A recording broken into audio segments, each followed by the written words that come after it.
বন্ধুরা, মানব ইতিহাসের দিকে তাকালে দেখা যায় বিশ্বযুদ্ধ মানেই সভ্যতার সবচেয়ে ভয়ঙ্কর মুহূর্ত।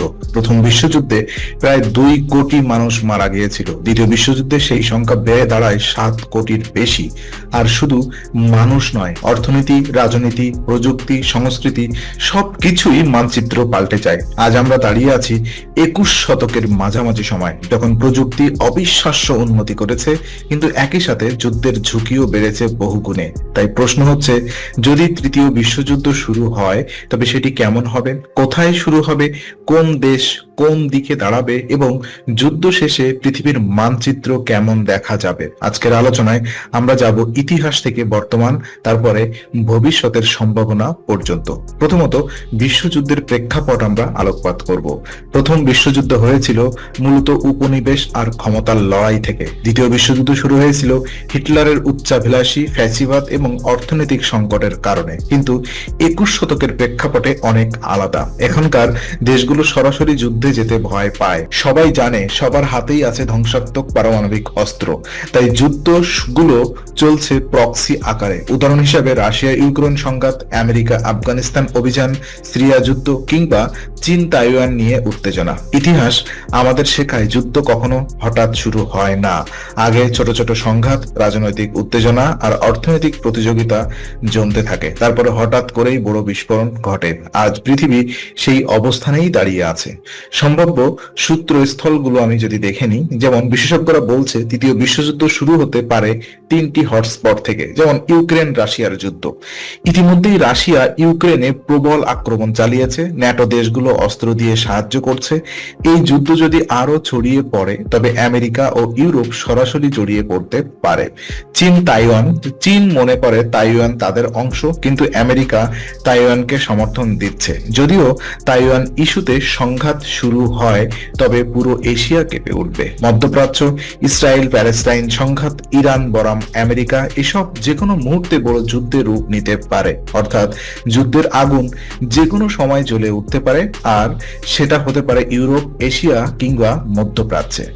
আমেরিকা এখনো সবচেয়ে শক্তিশালী দেশ। ন্যাটো জোট নিয়ে তারা যে কোনো যুদ্ধকে গ্লোবাল পর্যায়ে নিয়ে যেতে পারে। রাশিয়া পারমাণবিক অস্ত্রের ভান্ডার দিয়ে ভয় ধরায়, আর চীন তার অর্থনীতি ও প্রযুক্তি শক্তি দিয়ে বিশ্বকে চ্যালেঞ্জ করছে। ভারতও আজ আর শুধু আঞ্চলিক শক্তি নয়, বিশ্বের অন্যতম বড় সেনাবাহিনী ও পারমাণবিক অস্ত্রধর দেশ। অর্থাৎ যদি যুদ্ধ হয় তবে সেটি শুধু একটি অঞ্চলের মধ্যে সীমাবদ্ধ থাকবে না, বরং বিশ্বব্যাপী ছড়িয়ে পড়বে।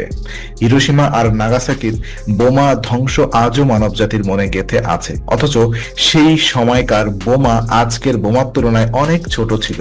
আজকের আধুনিক পারমাণবিক অস্ত্র একবার ব্যবহৃত হলে কয়েক মিনিটের মধ্যে কোটি কোটি মানুষ মারা যাবে। শুধু তাই নয়, নিউক্লিয়ার উইন্টার তৈরি হবে, মানে আকাশ ঢেকে যাবে কালো ধোঁয়ায়, সূর্যের আলো আসবে না, ফসল জন্মাবে না, পৃথিবী কয়েক বছরের মধ্যে মৃত্যুপুরীতে পরিণত হবে। তাই বিশেষজ্ঞরা বলেন তৃতীয় বিশ্বযুদ্ধ শুরু হলে সেটি আসলে মানবজাতির শেষ যুদ্ধ হতে পারে। তৃতীয় বিশ্বযুদ্ধ মানেই শুধু ট্যাঙ্কার মিসাইল নয়, আজকের যুদ্ধ অনেকটাই ডিজিটাল। কল্পনা করুন, একটি দেশ যদি শত্রুর পাওয়ার গ্রিড বন্ধ করে দেয়, ব্যাংক সিস্টেম হ্যাক করে দেয় কিংবা সামরিক স্যাটেলাইট ধ্বংস করে ফেলে, তাহলেই দেশটি অচল হয়ে যাবে। কৃত্রিম বুদ্ধিমত্তা দিয়ে তৈরি ড্রোন আর রোবট সৈন্য ভবিষ্যতের যুদ্ধে বড় ভূমিকা নেবে। রাশিয়া ইউক্রেন যুদ্ধেই আমরা ড্রোনের বিশাল ব্যবহার দেখেছি। মানে ভবিষ্যতের যুদ্ধ হবে অদৃশ্য যুদ্ধ, যেখানে আঘাত আসবে কম্পিউটার নেটওয়ার্ক আর প্রযুক্তির মাধ্যমে।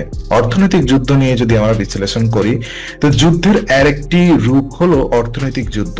আমেরিকা আজ চীনের বিরুদ্ধে প্রযুক্তি নিষেধাজ্ঞা দিচ্ছে, রাশিয়ার উপরে নিষেধাজ্ঞা দিয়ে তাদের অর্থনৈতিক চাপ ফেলছে। ডলার বনাম ইউএন, এই অর্থনৈতিক লড়াইটা ভবিষ্যতে বড় ফ্রন্ট হতে পারে। অনেক বিশেষজ্ঞ মনে করেন তৃতীয় বিশ্বযুদ্ধ হয়তো বন্দুক দিয়ে নয়, বরং অর্থনীতি, নিষেধাজ্ঞা, বাজার ভেঙে ফেলা আর প্রযুক্তি নিয়ন্ত্রণ দিয়েই শুরু হবে। প্রথম ও দ্বিতীয় বিশ্বযুদ্ধ যেমন বড় বড় জোট তৈরি করেছিল, তৃতীয় বিশ্বযুদ্ধ তাই করবে। আমেরিকা, ইউরোপ, ন্যাটো এক পাশে থাকবে, অন্যদিকে রাশিয়া, চীন, ইরান একসাথে থাকবে। ভারত হয়তো প্রথমে নিরপেক্ষ থাকার চেষ্টা করবে, কিন্তু পরিস্থিতি অনুযায়ী যে কোনো এক পাশে ঝুঁকতে পারে। মুসলিম দেশগুলোকে বিভক্ত হয়ে পড়বে। সৌদি হয়তো আমেরিকার পাশে, ইরান চীনের পাশে। এই নতুন জোটগুলোই নির্ধারণ করবে পৃথিবীর ভবিষ্যৎ মানচিত্র। যুদ্ধ শেষে পৃথিবীর মানচিত্র পুরোপুরি বদলে যেতে পারে। ইউক্রেনের কিছু অংশ স্থায়ীভাবে রাশিয়ার হতে চলে যেতে পারে। তাইওয়ান হয়তো স্বাধীন থাকতে পারবে না। মধ্যপ্রাচ্যে নতুন ছোট ছোট রাষ্ট্র গঠিত হতে পারে। আফ্রিকা আরো বেশি চীনের প্রভাবে চলে যেতে পারে। ইউরোপ দুর্বল হয়ে পড়বে, আর এশিয়া নতুন বিশ্বকেন্দ্র হয়ে উঠবে। সব মিলিয়ে পৃথিবী হয়তো এক নতুন বাইপোলার বা মাল্টিপোলার ব্যবস্থায় ঢুকে পড়বে। তৃতীয় বিশ্বযুদ্ধ শুধু মানচিত্র পাল্টাবে না, এটি হবে মানব ইতিহাসের সবচেয়ে বড় ট্র্যাজেডি। কোটি কোটি মানুষ মারা যাবে, কোটি কোটি মানুষ শরণার্থী হবে, খাদ্য সংকট, রোগ, জল সংকট, এই সব পৃথিবীকে মধ্যযুগে ফিরিয়ে দেবে। সিরিয়া যুদ্ধের সময় আমরা দেখেছি লক্ষ লক্ষ মানুষ ইউরোপে আশ্রয় নিয়েছিল। এখন কল্পনা করুন যদি একই ঘটনা বিশ্বব্যাপী ঘটে। কিছু একটা ষড়যন্ত্র তত্ত্ব আমি আপনাদের সামনে তুলে ধরতে চাই। অনেকেই বলেন তৃতীয় বিশ্বযুদ্ধ আসলে পরিকল্পিত।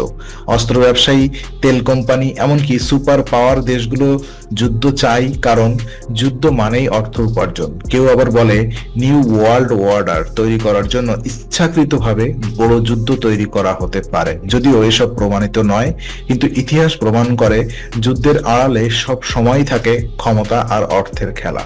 তাহলে কি তৃতীয় বিশ্বযুদ্ধ অনিবার্য? অনেক বিজ্ঞানী বলেন হয়তো পূর্ণাঙ্গ গ্লোবাল যুদ্ধ হবে না, তবে ছোট ছোট আঞ্চলিক যুদ্ধ, প্রক্সি যুদ্ধ আর সাইবার যুদ্ধ মিলেই পৃথিবীকে অস্থির করে তুলবে। অর্থাৎ সরাসরি তৃতীয় বিশ্বযুদ্ধ না হলেও তার ছোট ছোট সংস্কর আমরা ইতিমধ্যেই দেখতে পাচ্ছি। তো বন্ধুরা, পৃথিবী আজ এক ক্রান্তিকালে দাঁড়িয়ে আছে। প্রযুক্তি যেমন আমাদের জীবন সহজ করেছে, তেমনি যুদ্ধের ঝুঁকিও বাড়িয়েছে। তৃতীয় বিশ্বযুদ্ধ হলে এটি হবে মানবজাতির শেষ যুদ্ধ, কারণ এরপর আর কারোর হাতে যুদ্ধ করার মতো সভ্যতা থাকবে না। তাই এখনই সময় বিশ্বকে শান্তির পথে ফিরিয়ে আনার। দর্শকদের জন্য আমার একটা প্রশ্ন, আপনারা কি মনে করেন তৃতীয় বিশ্বযুদ্ধ কি অবশ্যম্ভাবী, নাকি এখনো মানবজাতির হাতে সুযোগ আছে এই ভয়ঙ্কর পথ থেকে ফিরিয়ে আসার? যুদ্ধ হলে পৃথিবীর মানচিত্র আসলে কেমন দাঁড়াবে বলে আপনি মনে করেন? কমেন্টে জানাতে ভুলবেন না।